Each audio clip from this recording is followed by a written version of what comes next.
Okay hello students. जैसा कि last class में मैंने आपको बताया था, एक ओवरव्यू दिया था एनडीए और सीडीएस एग्जाम्स के लास्ट ईयर के जो पेपर्स हुए थे उनके बारे में। ठीक है, क्या नोटिफिकेशन इस बार एनडीए और सीडीएस का इशू हुआ है यूपीएससी की तरफ से, और उसमें कंटेंट क्या दिया हुआ है, क्या नॉलेज आपसे इंग्लिश की रिक्वायर की जाती है। जैसा मैंने आपको प्रीवियस क्लास में बताया कि एनडीए के एग्जाम में सिलेबस में सिर्फ इतना सा मेंशन है कि आपको बेसिक इंग्लिश की नॉलेज होनी चाहिए, जो कि एक नॉर्मल पर्सन से एक्सपेक्ट की जाती है। ठीक, लेकिन आप जानते हैं कि ऐसा होता तो नहीं है। एनडीए और सीडीएस के एग्जाम में जो वोकैब पूछी जाती है वो भी काफी अच्छे स्तर की होती है, और साथ ही साथ जो स्पॉटिंग एरर और जो क्वेश्चंस होते हैं वो भी काफी अच्छे लेवल। ठीक, हमने डिस्कस किया था कि हम कौन-कौन से सेक्शंस को कवर करेंगे। तो मैंने आपके लिए जो एक प्लान बनाया है, जो इस ईयर के जो एनडीए का अभी नोटिफिकेशन इशू हुआ है, जिसके एग्जाम होपफुली मार्च में, अप्रैल में होने हैं। उसके हिसाब से हम प्लान को लेकर के चलेंगे कि हम डेली एक वोकैब का लेक्चर और एक डेली ग्रामर का लेक्चर, ताकि देखिए पिछले कुछ सालों से कॉम्प्रिहेंशन का सेक्शन आना कम हो गया है, क्लोज टेस्ट आना कम हो गया है, या फिल इन द ब्लैंक्स से क्वेश्चंस आने कम हो गए हैं। इवन अगर हम इस लास्ट एग्जाम की बात करें एनडीए की, तो इसमें सिर्फ और सिर्फ 30 क्वेश्चंस वोकैब के थे, और बाकी 20 क्वेश्चंस में 10 क्वेश्चंस पीक्यूआरएस यानी पैरा जंबल था, और 10 क्वेश्चन स्पॉटिंग एरर के थे। ठीक, तो वोकैब बहुत इंपॉर्टेंट है, बट ऐसा नहीं कि सिर्फ हम वोकैब वोकैब तो बहुत बड़ी चीज है, ठीक है ना। इसको कवर करना 100% कवर करना है, तो एक बढ़िया अच्छी ऑक्सफोर्ड की डिक्शनरी उठाइए और उसको रट डालिए, जो कि इम्पॉसिबल है ना। वोकैब तैयार करने का एक तरीका होता है, एक डिफाइंड तरीका होता है, वो मैं आपको सिखाऊंगा कि किस तरह से हम वोकैब को लर्न करते हैं, समझते हैं और उसको यूज में लाते हैं, ताकि हम एग्जाम के समय हमें मैक्सिमम वर्ड्स याद आ सके। ठीक है, और जो दूसरा सेक्शन आपका बच रहा है, चाहे वो पैरा जंबल का हो और चाहे वो स्पॉटिंग एरर का हो, उसको कवर करने के लिए हमें ग्रामर पढ़नी होती है। ठीक है, तो आज उसी ग्रामर को फोकस में करते हुए जो मैं पहला क्लास स्टार्ट कर रहा हूं, ये लेक्चर नंबर 1 है, वो स्टार्ट होगा टाइम एंड टेंस से। हमको ऐसा लगता है कि हम हमेशा देखते हैं, बुक्स में भी देखते हैं, सेक्शन लिखा होता है सिर्फ टेंस। एक्चुअली टेंस नहीं पढ़ते, हम पढ़ते हैं टाइम एंड टेंस। ठीक है ना, दो चीजें हैं इस पर्टिकुलर वर्ड में। दो चीजें मैंने बोली, पहला क्या है टाइम, और दूसरा क्या है टेंस। अब आपको पता है कि टाइम तो सिर्फ तीन टाइप का हो सकता है। कौन कौन सा? एक हो सकता है प्रेजेंट, और दूसरा हो सकता है पास्ट, और तीसरा हो सकता है फ्यूचर। इसके अलावा कोई टाइम डिफाइंड है? इसके अलावा कोई भी टाइम नहीं होता। ठीक, प्रेजेंट, पास्ट, या तो कोई काम या तो कोई वर्क अभी करंटली किया जा रहा होगा, जिसको कि हम बोलेंगे प्रेजेंट, या फिर कोई काम पास्ट में किया गया होगा। ठीक है, या तो कोई काम फ्यूचर में किया जाएगा। ठीक, तीन ही कंडीशंस हो सकती हैं। लेकिन जब हम टेंस की बात करते हैं, तो टेंस क्या है? टेंस है एक वर्ब का form. It is form of verb. जो हम पढ़ते हैं ना कि चार टाइप के होते हैं, इंडेफिनिट, ठीक है, कॉन्टिन्यूअस, परफेक्ट और परफेक्ट कॉन्टिन्यूअस।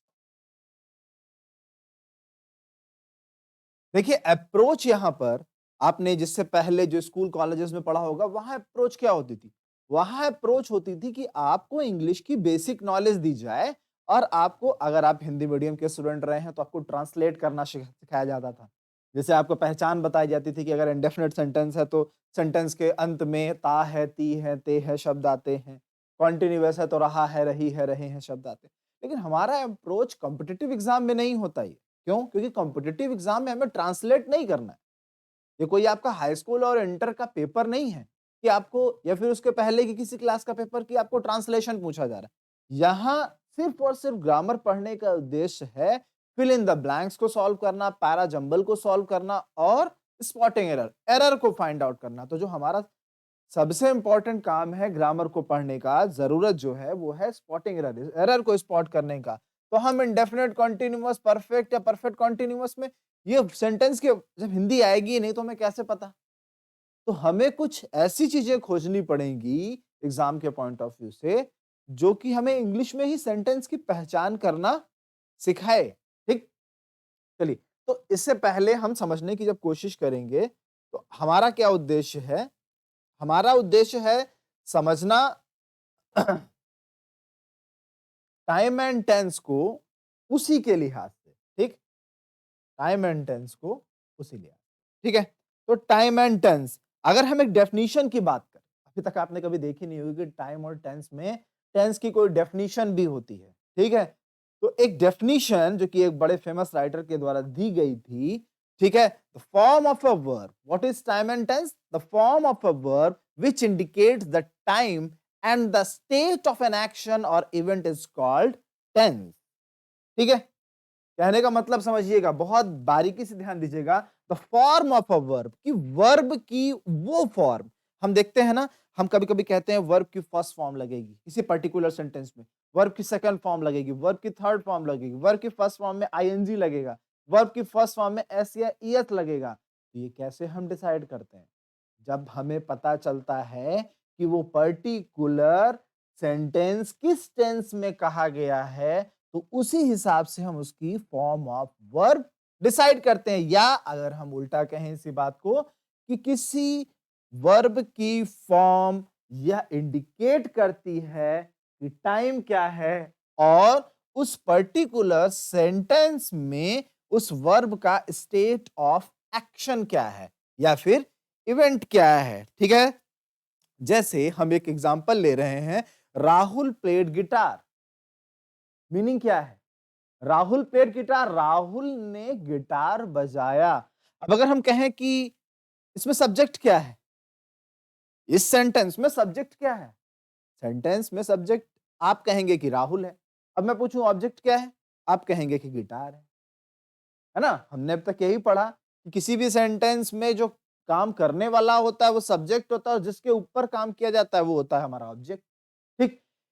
लेकिन सेंटेंस के अप्रोच में ही प्रॉब्लम है। आपको समझना यह है कि किसी सेंटेंस का सब्जेक्ट और ऑब्जेक्ट नहीं होता, सब्जेक्ट और ऑब्जेक्ट उसकी वर्ब का होता है।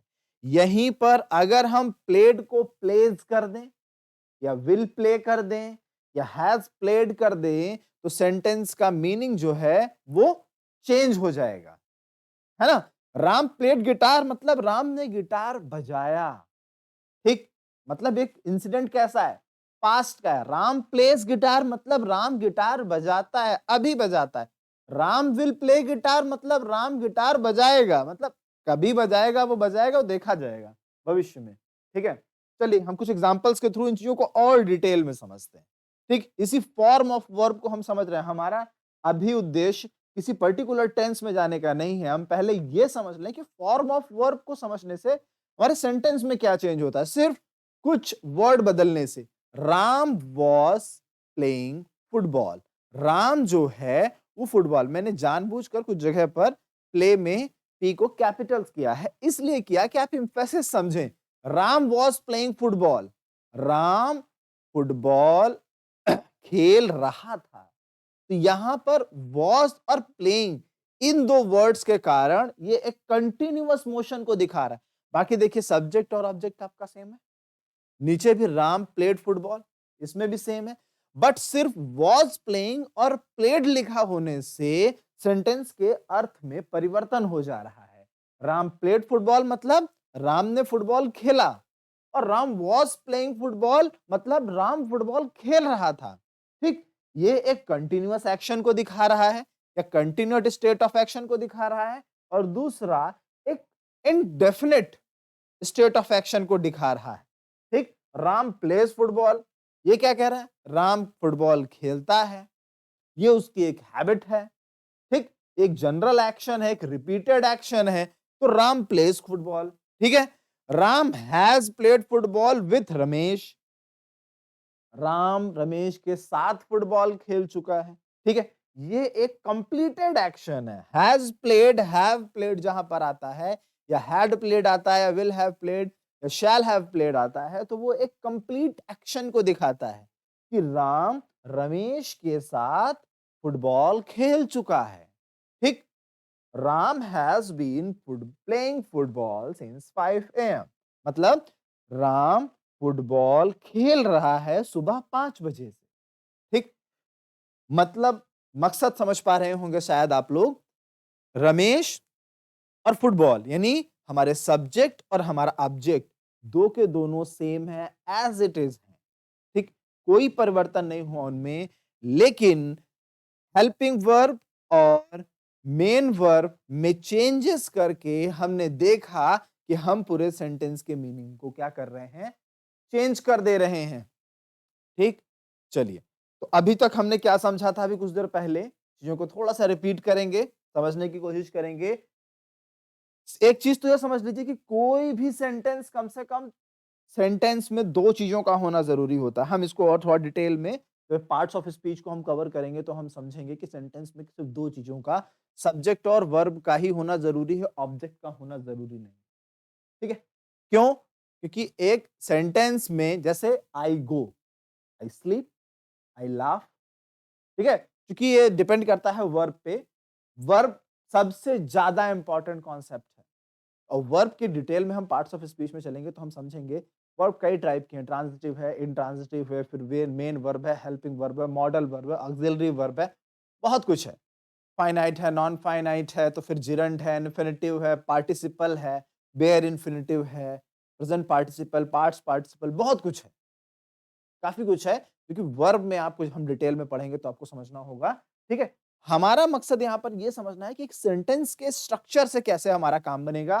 तो सब्जेक्ट, वर्ब और ऑब्जेक्ट, सिर्फ तीन चीजें होती हैं एक जनरल सेंटेंस को कंप्लीट करने के लिए। वो हम पढ़ते थे ना कि सेंटेंस का स्ट्रक्चर है कि अगर प्रेजेंट इंडेफिनिट टेंस है तो क्या क्या आएगा, सब्जेक्ट आ गया, प्लस डू या डज आ गया, प्लस नॉट आ गया, प्लस प्लस मेन वर्ब की फर्स्ट फॉर्म आ गई, प्लस ऑब्जेक्ट आ गया, प्लस अदर वर्ड्स आ गया। ऐसे लिखा जाता था।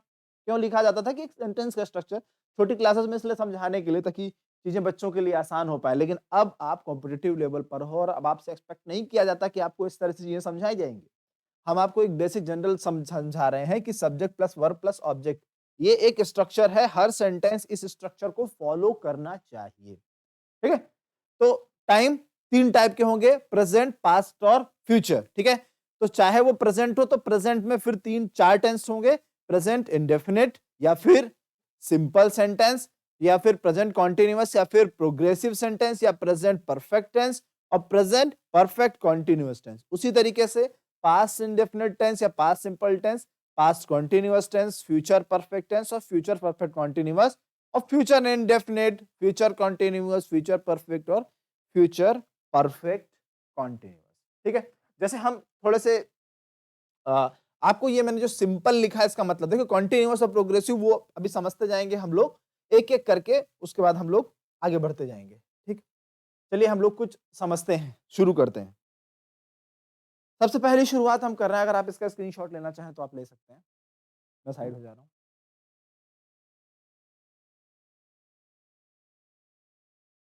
Okay fine. तो देखिए, सबसे पहले हम शुरुआत करेंगे किससे, सिंपल प्रेजेंट टेंस, या फिर इसको हम कहते हैं प्रेजेंट इंडेफिनिट टेंस। ठीक। चलिए प्रेजेंट इंडेफिनिट टेंस को समझते हैं पहले। प्रेजेंट इंडेफिनिट टेंस को समझने के लिए हमें कुछ बेसिक चीजें समझनी है। ठीक। इनडेफिनिट का मतलब क्या हुआ? इनडेफिनिट का मतलब क्या हुआ? एक चीज आपने पढ़ी होगी, डेफिनेट। डेफिनेट जो निश्चित है, जिसका होना निश्चित है। गैंग्स ऑफ वासेपुर देखी होगी आप लोगों ने। गैंग्स ऑफ वासेपुर में एक कैरेक्टर है जिसका नाम डेफिनेट हो जाता है। ठीक है ना। रामाधीर सिंह का पांचवा या चौथा बेटा कौन सा था मुझे याद नहीं है, लेकिन डेफिनेट। तो डेफिनेट मतलब जो निश्चित हो, जिसका होना टाला ना जा सके, उसे हम डेफिनेट कहते हैं। और उसी में हमने अगर इन लगा दिया तो इनडेफिनेट। तो इनडेफिनेट मतलब जिसका होना अनिश्चित हो। जिसका होना निश्चित है वो है डेफिनेट, और जिसका होना अनिश्चित है वो हो गया इनडेफिनेट। तो हम अभी जो समझने जा रहे हैं वो है प्रेजेंट इंडेफिनिट सेंटेंस। अच्छा, इससे इसको समझने से पहले एक चीज और समझते हैं। अगर हम बात करें एक वर्ब की, प्ले, राइट, ठीक है ना, वॉक, लॉफ। और मैं अगर पूछूं ये वर्ब क्या है, सिंगुलर है कि प्लूरल है? अच्छा, एक चीज की तो मैं एक्सपेक्टेशन आपसे कर रहा हूं कि आपको इतना जरूर पता होगा, जरूर से जरूर आप ये बात जानते होंगे, ठीक है, कि सिंगुलर सब्जेक्ट अगर है तो उसके साथ हमेशा सिंगुलर वर्ब यूज की जाती है, ठीक है ना। और अगर इसी का वाइस वर्सा, अगर प्लूरल सब्जेक्ट है, ठीक, तो उसके साथ प्लूरल वर्ब उपयोग किए जाती है। ये तो पता है ना, इतना तो मैं उम्मीद कर रहा हूं आपसे, कितना तो आप जानते होंगे, ठीक है। चलिए, इतना मैं आपसे एक्सपेक्ट कर रहा हूं, ठीक। आप मुझे बस इतना बता दो कि क्या ये जो वर्ब लिखी हैं, प्ले, राइट, वॉक, ठीक है ना, प्ले, राइट, वॉक, ये किस तरह की वर्ब है, सिंगुलर है या प्लूरल है? आप सोचोगे कि ये सिंगुलर और प्लूरल वर्ब ये तो सुना ही नहीं है। सुना है बच्चा, आपने बस ध्यान नहीं दिया है। समस्या क्या है कि देखिए, हर वर्ब अपने आप में प्लूरल वर्ब होती है। हर वर्ब अपने आप में प्लूरल वर्ब होती है। जब हम इसके साथ लगाते हैं प्लूरल सब्जेक्ट, अब आई बड़ा कंफ्यूजिंग है। चलिए हम समझेंगे आई को भी, अभी छोड़ते हैं। तो आई बड़ा कंफ्यूजिंग है, आई को अभी नहीं देख रहे हैं हम लोग, समझते हैं। हमने लिखा आई प्ले, तो क्या ये सही है? हाँ सही है। हमने लिखा वी राइट, तो क्या ये सही है? हाँ सर जी, ये भी एकदम सही है। अब आता है, क्या हम ही वॉक लिख सकते हैं या शी लाफ लिख सकते हैं?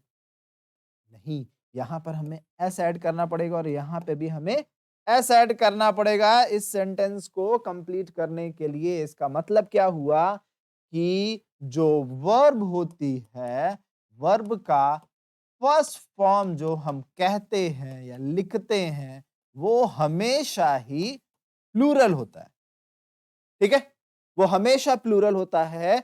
और जब हमारा सेंटेंस में सब वर्ब का सब्जेक्ट जो है सिंगुलर होता है, तो उस वर्ब को सिंगुलर बनाने के लिए हम उसमें यस या यस को ऐड करते हैं। और जब हमारा सब्जेक्ट प्लूरल होता है, तो हम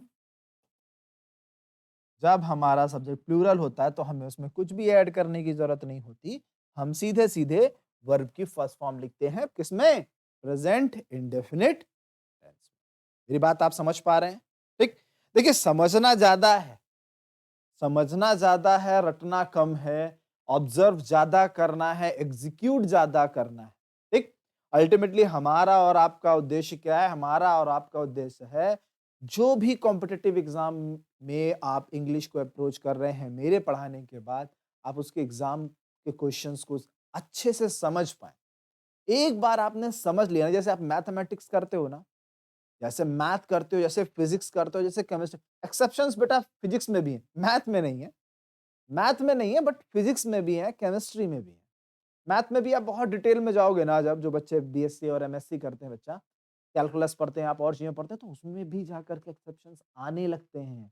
लेकिन जब तक हम आपके लेवल की बात कर रहे हैं, तो फिजिक्स में, केमिस्ट्री में आपने एक्सेप्शंस सुने होंगे, उसी तरीके से आपके इंग्लिश में भी एक्सेप्शंस, लैंग्वेज में एक्सेप्शंस होते हैं बच्चा, क्योंकि कोई सेट ऑफ रूल्स पे नहीं बनता कुछ भी, ठीक।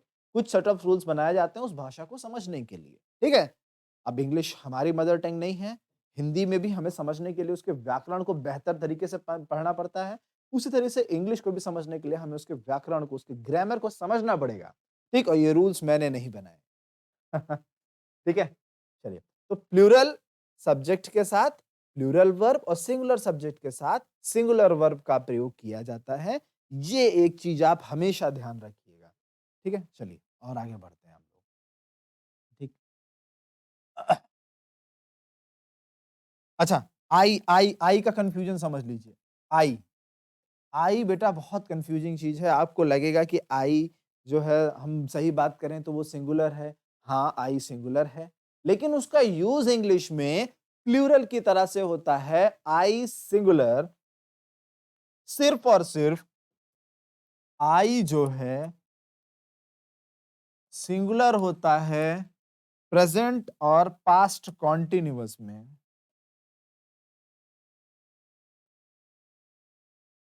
आई सिंगुलर होता है प्रेजेंट एंड पास्ट कॉन्टिन्यूअस में।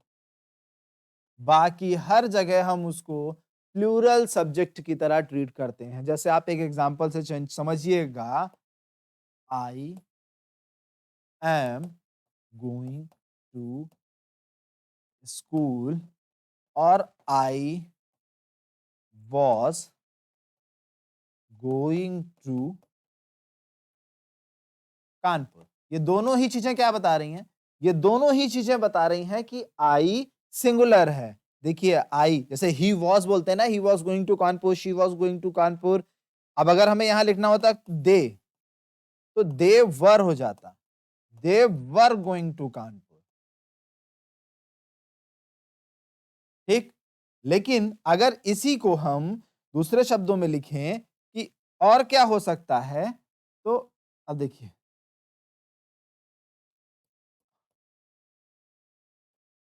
आई have gone to our college.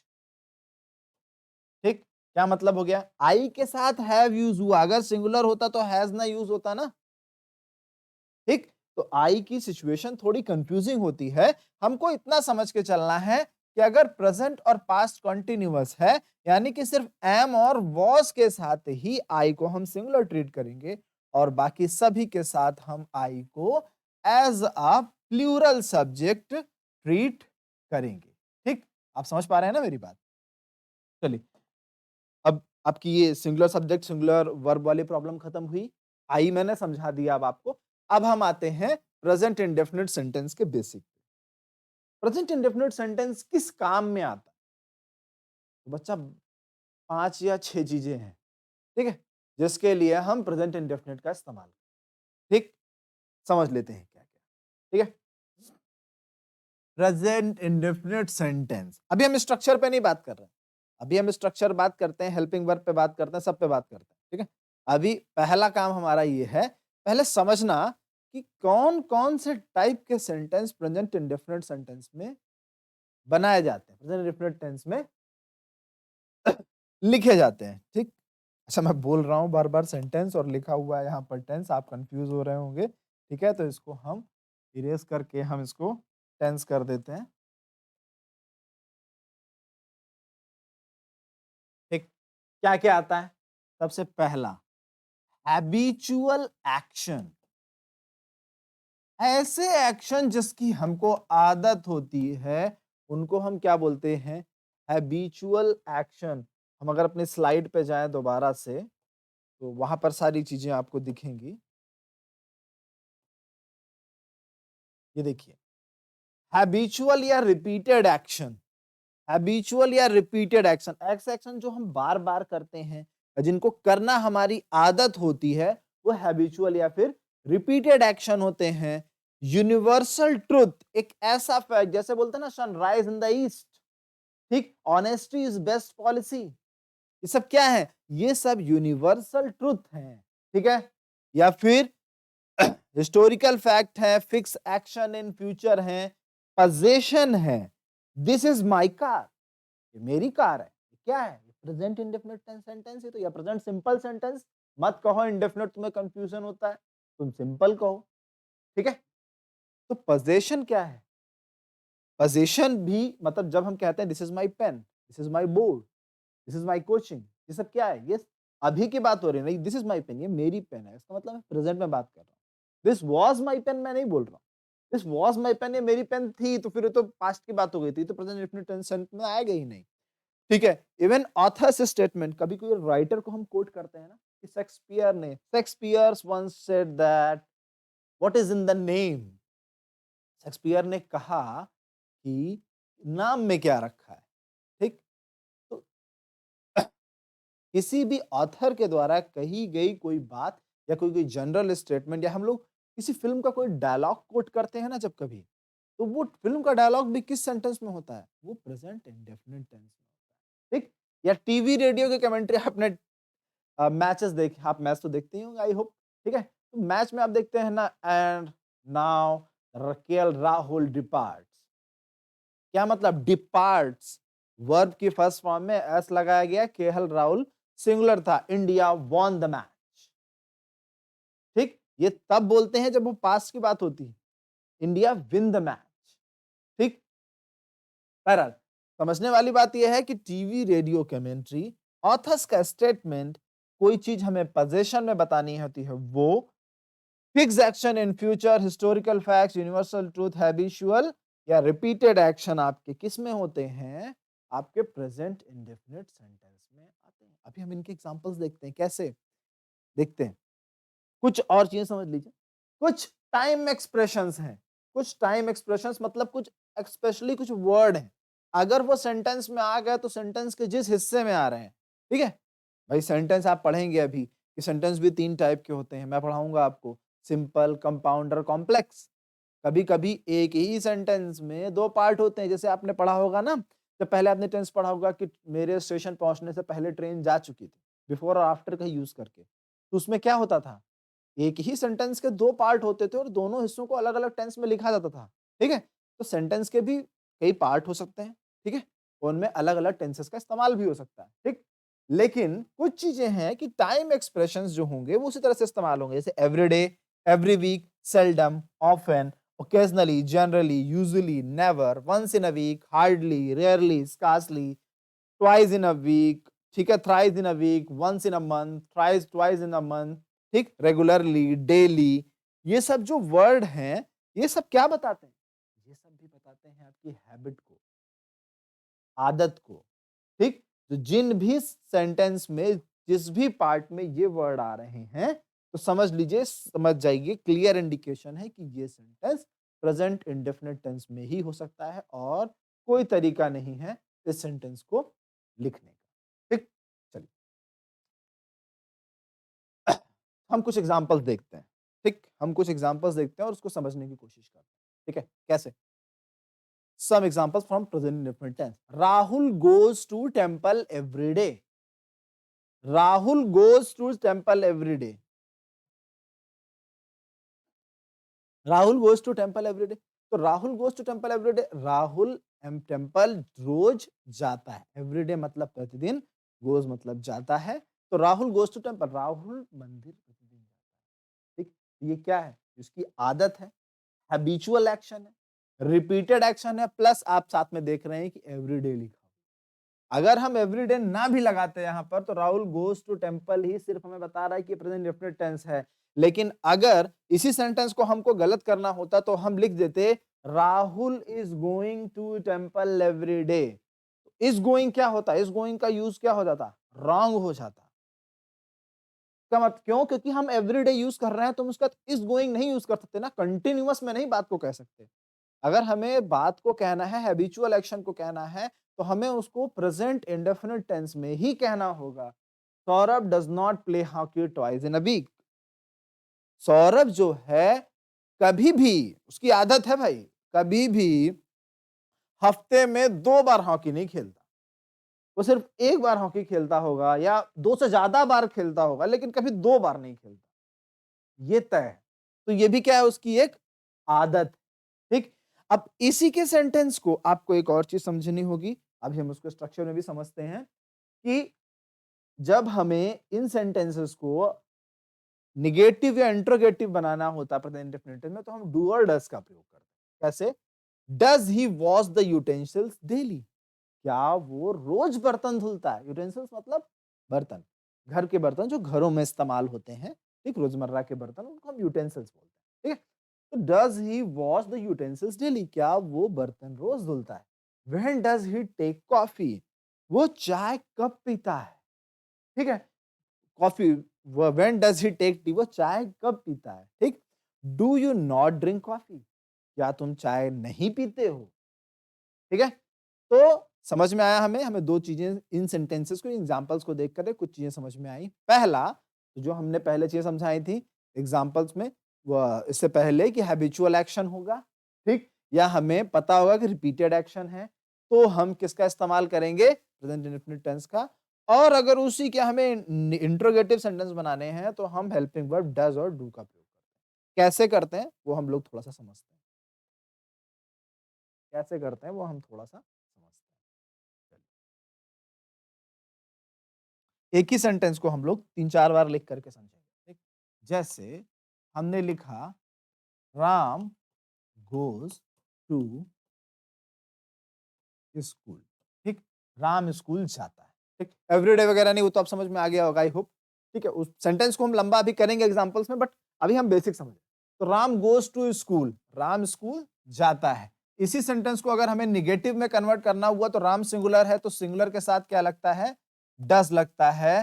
तो Ram does not go to school. कहने का मतलब अगर आप इसका स्ट्रक्चर देखें तो ये हो गया सब्जेक्ट, ये हो गई वर्ब की फर्स्ट फॉर्म प्लस एस या ईएस प्लस ऑब्जेक्ट, यही स्ट्रक्चर है, इसी की बात हुई थी। लेकिन जब इसी सेंटेंस को हमने नेगेटिव में कन्वर्ट कर दिया तो ये स्ट्रक्चर ऐसा हो गया सब्जेक्ट प्लस डज। चूंकि डज यहां पर या फिर डू हो सकता था, अब सब्जेक्ट अगर सिंगुलर है तो हम यहां पर डज लगाएंगे और सब्जेक्ट अगर प्लूरल है तो हम यहां पर डू का प्रयोग करेंगे। और प्लस हमने किया क्या? नॉट। और अब यहां पर सिर्फ बस की फर्स्ट फॉर्म, यहां पर देखिए हमने यस या यस यूज किया था और यहां पर हम यस या यस का प्रयोग नहीं कर रहे हैं, सिर्फ वर्ब की फर्स्ट फॉर्म का प्रयोग कर रहे हैं, ठीक? वर्ब की फर्स्ट फॉर्म प्लस, ठीक है? निगेटिव बनाने के लिए किसी भी सेंटेंस को, ठीक, एक प्लेन सेंटेंस है उसमें हम डू या डस का प्रयोग करते हैं और नॉट का प्रयोग करते हैं और वर्ब की फर्स्ट फॉर्म लिखते हैं, जबकि पहले हम वर्ब की फर्स्ट फॉर्म में यस या यस का यूज करते थे। क्योंकि डू और डस आ गया इसलिए ये चीजें यहां से हट गई, ठीक है? इसी तरह ये हो गया क्या है? इसके सेंटेंस को, ये हो गया अफर्मेटिव और ये हो गया निगेटिव सेंटेंस, ठीक? तो ये अफर्मेटिव हो गया, ये निगेटिव सेंटेंस हो गया, ठीक? अब अगर हम इसी की बात करें कि हम इंट्रोगेटिव बनाना चाहते हैं, इसी सेंटेंस को हम इंट्रोगेटिव बनाना चाहते हैं, तो इंट्रोगेटिव बनाने के लिए हमारे क्या रूल्स आएंगे, ठीक? अगर हम इसी चीज को इंट्रोगेटिव बनाना चाहते हैं, आपको पता है इंट्रोगेटिव सेंटेंस हम दो टाइप के बनाते हैं, एक सेंटेंस जो कि हेल्पिंग वर्ब से शुरू होता है और एक सेंटेंस जो कि क्वेश्चन वर्ड किसी न किसी से स्टार्ट होता है, ठीक? तो पहला टाइप जो है जिसमें हेल्पिंग वर्ब से शुरू होता है। अब सॉरी सॉरी सॉरी पहला जो सेंट देखिए सब्जेक्ट हमारा यहाँ पर चूंकि सिंगुलर है, ठीक, इसीलिए हम यहाँ पर इसको इंट्रोगेटिव बनाने के लिए हम उसके अकॉर्डिंग हेल्पिंग वर्ब का प्रयोग करेंगे, ठीक। अगर हमारा यही सब्जेक्ट आई हो जाता और यहाँ गोज की जगह गो हो जाता, ठीक है, रेड कर देते हैं, यहाँ आई हो जाता, यहाँ गोज की जगह गो हो जाता, गो टू स्कूल हो जाता, ठीक है। तो हम प्लूरल में इसको समझ लेंगे, ठीक। तो does Ram go to school, क्या राम स्कूल जाता है, ठीक। या फिर अगर हम लिखें when does Ram go to school, Ram school कब जाता है, ठीक। और अगर हमें इसी सेंटेंस को प्लूरल में बनाना है जैसे हमने आई के साथ किया था, तो do I go to school, क्या मैं स्कूल जाता हूं, when do I go to school, ठीक। मैं स्कूल कब जाता हूं, ठीक है। तो आपने देखा ये जो क्वेश्चन वर्ड है, ठीक, या हेल्पिंग वर्ब की हेल्प से हम इसको बना रहे हैं, इसको कंप्लीट कर रहे हैं, दोनों ही केस में, ठीक है, हम हेल्पिंग वर्ब यही डज इस्तेमाल कर रहे हैं या फिर डू इस्तेमाल कर रहे हैं। सेंटेंस के हिसाब से, सेंटेंस के अकॉर्डिंग बस करना सिर्फ इतना है कि हेल्पिंग वर्ब को सेंटेंस सब्जेक्ट के पहले लाके रख देना है। क्वेश्चन वर्ड आ रहा है तो वो भी शुरुआत में आ जाएगा, ठीक है। क्वेश्चन वर्ड आएगा, फिर हेल्पिंग वर्ब आएगा, फिर सब्जेक्ट आएगा, फिर वर्ब की फर्स्ट फॉर्म आएगी और अदर वर्ड आएगा। या फिर अगर क्वेश्चन जो है, देखिए दो तरीके के इंट्रोगेटिव सेंटेंस बनते हैं, ठीक। इंट्रोगेटिव सेंटेंस दो टाइप के क्यों बनते हैं, ठीक है, चलिए आइए हम उसको भी समझ लेते हैं। इंट्रोगेटिव सेंटेंस दो टाइप के क्यों बनते हैं? इंट्रोगेटिव सेंटेंस दो टाइप के बनते हैं, कैसे? जैसे अगर मैंने कहा when does Ram go to school, या आगे does Ram go to school, does Ram go to school, क्या राम स्कूल जाता है? इसका आंसर हम यस या फिर नो में दे सकते हैं। इसका आंसर, अगर ये क्वेश्चन पूछा गया, भाई इंट्रोगेटिव क्वेश्चन का मतलब हो गया ये क्वेश्चन है ना एक टाइप का, इसका आंसर यस या नो हो सकता है। Does Ram go to school? Yes, हाँ राम स्कूल जाता है, इतना बोलने की जरूरत नहीं, आपने हाँ बोल दिया, बात खत्म। बट अगर आपसे पूछा गया when does Ram go to school, Ram school कब जाता है, तो आपको कंप्लीटली डिफाइन करना पड़ेगा कि Ram goes to school in the morning. इसका आंसर आपको देते समय पूरी चीजें डिफाइन करनी पड़ेगी कि राम जो है सुबह में स्कूल जाता है, ठीक। तो यही फर्क है दोनों टाइप में, तो हम इसको टाइप 1 मानते हैं, इसको टाइप 2 मानते हैं, ठीक है। तो ये हो गया क्या आपका स्ट्रक्चर इंडेफिनिट सेंटेंस में, चाहे वो simple sentence, sorry affirmative sentence हो, चाहे नेगेटिव सेंटेंस हो, चाहे अफर्मेटिव वो इंट्रोगेटिव सेंटेंस, और उसके दोनों टाइप। आपको बेटा याद पूरा नहीं रखना है, आपको इसमें सिर्फ और सिर्फ याद दो तीन चीजें रखनी है। क्या याद रखना है वो अभी मैं समझाता हूं आपको, क्या आपको हेल्प करेगा आगे। आपको सिर्फ इतना याद रखना है कि प्रेजेंट इंडेफिनिट सेंटेंस में हेल्पिंग वर्ब जो यूज होती है वो होती है डू या फिर डज, ठीक। पहली चीज तो ये। दूसरा कि अफर्मेटिव सेंटेंस में, सिर्फ और सिर्फ अफर्मेटिव सेंटेंस में वर्ब की फर्स्ट फॉर्म के साथ यस या फिर ईएस का प्रयोग होता है। बाकी चाहे वो निगेटिव हो, चाहे वो इंट्रोगेटिव हो, उसमें वर्ब की फर्स्ट फॉर्म ही इस्तेमाल होती है और कुछ नहीं। इतनी चीजें आपको याद रखनी ही रही, ठीक। ये तो आपको स्ट्रक्चर को सही करने में हेल्प करेगी। स्पॉटिंग एरर में साथ साथ आपको ये भी पता होना चाहिए कि क्या सही करने से सही होगा चाहिए, क्योंकि फिल इन द ब्लैंक के क्वेश्चन भी तो आते हैं। सिर्फ ये जान लेना कि गलती कहाँ है, में गलती पता चल गई, बात ठीक है ना। जैसे ये तो वही बात हो गई कि हमने इंडिया की टीम का कोच अपॉइंट करना है। अब इंडिया की टीम में कोच आ गया कौन? आपके मोहल्ले के सोनू। अब सोनू भाई को ये तो पता था कि इंडिया मैच हार रही है। अब इंडिया मैच हार रही है तो सोनू क्या करेंगे? सोनू तो सिर्फ इतना बता देंगे, भाई तुम ऐसा, तुम क्रिकेट सही नहीं खेल। लेकिन सोनू भैया को क्रिकेट की एबीसीडी नहीं पता। वो किसी बैट्समैन या बॉलर को ये नहीं बता पाएंगे कि उनको किस तरह से खेलना है या किस तरह से बॉलिंग करनी है, ठीक। उसके लिए आपको कोच चाहिए, इसीलिए सोनू भैया को कोच अपॉइंट नहीं किया जा सकता। इसीलिए कोच अपॉइंट उसे ही किया जाता है जिसको कि क्रिकेट की समझ हो। जैसे राहुल द्रविड़ इस समय हमारी भारतीय टीम के कोच हैं, ठीक। तो आपको सिर्फ और सिर्फ गलतियां निकालना नहीं आना चाहिए, गलतियों को सुधारना भी आना चाहिए, ठीक है। हम एक बार फिर से अपने वापस चलते हैं अपने पीपीटी की तरफ, ठीक है।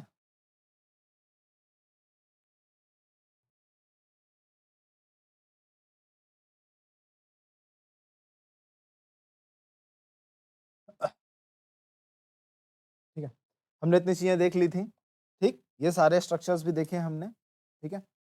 अच्छा, क्या सिर्फ इतनी ही चीजें आती हैं? नहीं, इसके अलावा भी प्रेजेंट इंडेफिनिट सेंटेंस में बहुत कुछ है। क्या है? प्रेजेंट इंडेफिनिट सेंटेंस में या simple sentence is am are से भी बनता है। अब आप कहोगे नहीं सर ये तो अब आप झूठ बोल रहे हो। क्यों झूठ बोल रहे हो? इज एम आर के साथ तो वर्ब की फर्स्ट फॉर्म में आईएनजी लगता है और वो कंटिन्यूअस सेंटेंस में लगता है, हमको पक्का अच्छे से याद है। लेकिन बेटा is am are normal sentence को बनाने में भी प्रयोग करते हैं, जैसे he is to go Delhi, उसे दिल्ली जाना है, अभी जाना है, अभी। It is just about to rain, अभी तुरंत बारिश होने वाली है। ठीक, कभी कभी एडिशनली इन्फॉर्म कर रहा हूं, आपके पास हो सकता है इस तरह की क्वेश्चन आए ना आए, बट मेरा काम है जब आप मैं एक सब्जेक्ट को पकड़ रहा हूं, जो मेरी एक्सटेंसिव नॉलेज है, जो मैंने अब तक सीखा पढ़ा, ठीक है, मेरी नॉलेज इंटरमीडिएट तो नहीं तो फिर मैं आपको पढ़ाने की कोशिश ही नहीं करता। मैं भी आपकी तरह कॉम्पिटिटिव एग्जाम का पार्ट होता। ठीक है, अब मैं कॉम्पिटिटिव एग्जाम का पार्ट नहीं हूं, मैंने और आगे स्टडी की है, तो इसलिए मैं आपको और एडिशनल चीजें समझा रहा हूं। क्या समझा रहा हूं? देखिए, सिंपल सेंटेंस जो है, सिंपल प्रेजेंट सेंटेंस में he is to go Delhi, उसे अभी तुरंत दिल्ली जाना है। It is just about to rain, अभी पानी बरसने वाला है।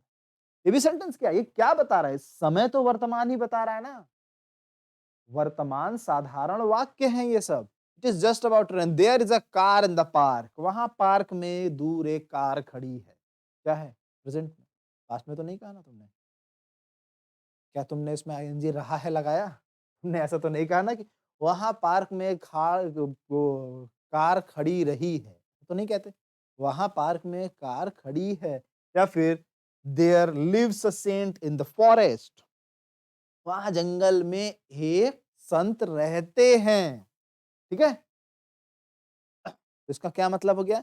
ये सेंटेंस देयर लिव, जो हम, ऐसा नहीं है जरूरी कि डू डैश या फिर वर्ब की फर्स्ट फॉर्म में यस या यस लगा के ही प्रेजेंट इंडेफिनिट सेंटेंस बना सकते हैं। ये सब भी बनाने के तरीके हैं। I have to work in a factory, मुझे एक फैक्ट्री में काम करना पड़ता है।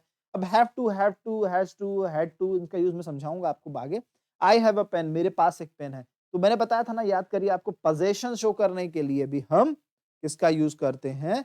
प्रेजेंट इंडेफिनिट सेंटेंस का यूज करते हैं।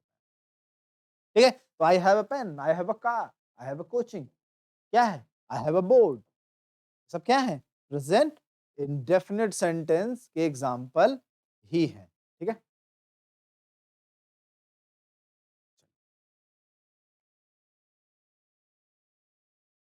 आगे बढ़ते हैं। अब आते हैं हम आज की अपनी एक्सरसाइज पे। ठीक है, इसका स्क्रीनशॉट लेना चाहते हैं आप तो इसका स्क्रीनशॉट ले सकते हैं। ठीक है, आई होप हो गया होगा। तो देखिए, ये कुछ एक एक्सरसाइज है, इसको हम समझने की कोशिश करेंगे। आई होप, मैं उम्मीद करता हूँ कि अभी तक मैंने आपको जितनी चीजें समझाई हैं, उसके बेसिस पे आप इन क्वेश्चंस को सॉल्व कर पाएंगे। इस क्वेश्चंस को सॉल्व कर पाएंगे तो आपको समझ में आएगा कि ये सारी चीजें वही हैं जो मैंने अभी तक आपको समझाई है, पढ़ाई हैं। ठीक है, इस पर्टिकुलर सेंटेंस से पहला ही सेंटेंस देखिए, he is going to play every day in the morning with his friends. Is लिखा हुआ है यहाँ पर, ये गलत हो गया, हिज होना चाहिए। चलिए उसको हम छोड़ते हैं। आप सेंटेंस के पहले हिस्से को देखिए, he is going to play every day. Every day आ रहा है, मैंने बताया every day, daily, generally, once in a week, thrice in a week. ये सब जब इसी सेंटेंस में आता है, सेंटेंस क्या होगा? प्रेजेंट इंडेफिनिट सेंटेंस होगा और उसमें वर्ब की फर्स्ट फॉर्म में आईएनजी यूज नहीं हो सकती है। इसका मतलब ये सेंटेंस यहीं पे गलत है। He is going to play every day नहीं होगा, he goes to play every day in the morning with his friend. ठीक, कि वो प्रतिदिन अपने दोस्तों के साथ सुबह खेलने जाता। ठीक है, अगला सेंटेंस देखिए, during the weekends I am often working with my father in the fields. ठीक, मतलब ड्यूरिंग वीकेंड्स का मतलब सप्ताह के अंत में, वीकेंड्स आजकल फ्राइडे सैटरडे संडे या सैटरडे संडे को कहते हैं, तो सप्ताह के अंत में I am often working with my father in the field. Often, ये वर्ड भी मैंने आपको बताया कि जिस तरह से एवरीडे, जनरली, सेल्डम, नेवर, ये सारे वर्ड हैं, उसी तरह से ऑफन है अक्सर। अक्सर मैं पिताजी के साथ खेतों में काम करता हूं, तो आई एम ना हो करके होगा I often works with my father in the field. ठीक है, कि मैं अक्सर अपने पिताजी के साथ खेतों में काम करता हूं, तो यहां पर इस पार्ट में है, यहां ऑफन ना हो करके, ठीक है, इस पार्ट में, इस पार्ट में ऑफन ना हो करके, इस पार्ट में, सॉरी, ऑफन हो करके होगा लेकिन वर्किंग ना हो करके, आई एम वर्किंग ना हो करके, I work with my father in the, ठीक, Although she is a good friend of mine, yet she is hardly talking to me. मैंने बताया हार्डली, स्कार्सली, रेयरली ये सब भी शब्द क्या बताते हैं? रिपीटेड एक्शन को बताते हैं या कोई काम कोई नहीं करना चाहता। देखो करना भी एक बात है और ना करना भी एक एक्शन है, एक हैबिट है, ठीक? कि वो मेरी बहुत अच्छी दोस्त है बट वो मुझसे बहुत कम बात करती है, तो यहाँ पर इज़ टॉकिंग की जगह she hardly talks to me होगा, ठीक है? Everyone likes him in the school because he is seldom coming late. उसी तरीके से सेल्डम, सेल्डम का मतलब होता है कभी नहीं। तो इसी पार्ट में एरर है, he is seldom coming late की जगह ही सेल्डम कम्स लेट हो जाएगा, ठीक? द पीपल इन एंशिएंट, अच्छा इस इन दोनों सेंटेंस को देख लीजिए तो हम लोग इस लेक्चर को खत्म करते हैं। आज के लिए इतना रखते हैं कि the people in ancient time believed that the sun moves around the earth. क्या ये सेंटेंस सही है? आपको लग रहा होगा। इसमें एरर क्या है देखिए समझिए। The people in ancient time believed that the sun moves around the earth. आप कहोगे सन मूव्स अराउंड द, सही तो लिखा है सर। नहीं बेटा, पहले के समय में लोग भरोसा करते थे कि sun moves around the earth, sun जो है पृथ्वी के चक्कर लगाता है, लेकिन क्या ये सही है? क्या ये यूनिवर्सल फैक्ट ट्रुथ है? नहीं।